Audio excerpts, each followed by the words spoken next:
Ma famille a ce domaine depuis 1752. C'est vraiment l'endroit qui fait vraiment partie de moi. Ouais. On peut dire que je le vis toujours avec mes parents. On est vraiment enracinés ici. Et du coup, c'est souvent les paysans qui sont un peu les vecteurs des traditions dans les lieux où ils sont.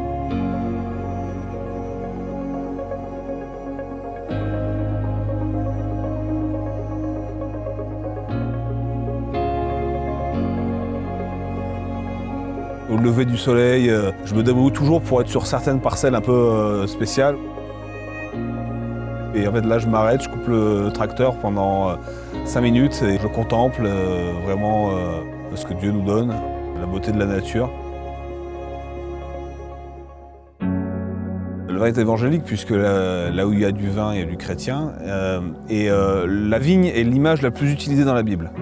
C'est l'image que le Christ utilise le plus dans ses paraboles.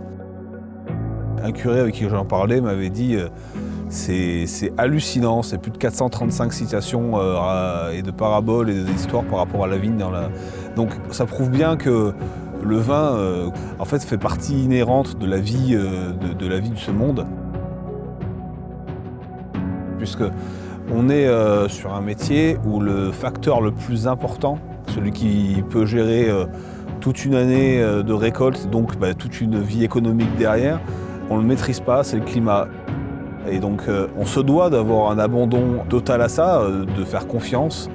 Et je pense que pour les vignerons qui ne sont pas forcément la foi, ça doit être vraiment dur à vivre en fait, ce côté-là, mais je pense que sans cette spiritualité-là, on ne peut pas être agriculteur. Alors j'ai entendu parler des Chevaliers de Colomb pour la première fois à Saint-Cyr par notre curé et puis par des amis qui ont été les premiers chevaliers de Saint-Cyr, puisque à Saint-Cyr on a la chance d'être le premier conseil de France. C'est avec beaucoup de fierté qu'aujourd'hui je suis le grand chevalier de ce conseil.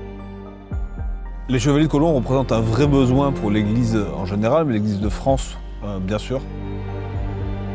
Il y a aussi cet engagement des chevaliers à prier Saint-Joseph, à invoquer Saint-Joseph tous les jours. Et qui de mieux que Saint-Joseph finalement pour représenter l'image du Père. Et je pense que ça, nous, dans nos vies d'hommes et de pères, il faut vraiment qu'on s'inspire de Saint-Joseph. Oui, il faut rejoindre les rangs des Chevaliers de Colomb parce qu'il y a une puissance insoupçonnée dans le service fraternel. Le service et la prière fraternelle. C'est quelque chose qui est hallucinant, qui est même assez compliqué à décrire.